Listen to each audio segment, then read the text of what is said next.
farar zuma da kaifa ake saka. Ka zama hamshaki farin gani dole a gaishe ka. Dawi su kake namu fagen ado dole a kalle ka. Yau ka ga kiɗan manya kai na ƙasa kuma na duka. Ku kam sai san barka, ku ne ke yin harka.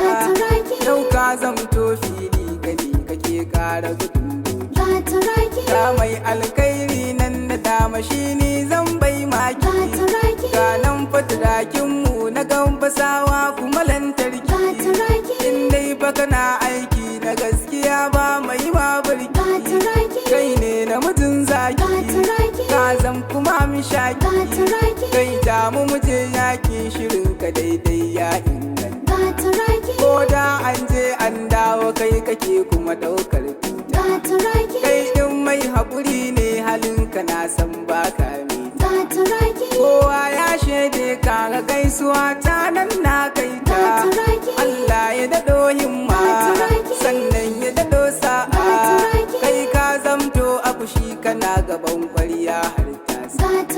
Sannan ka zam na gaba a ɗaukaka kuma kai ka nisa.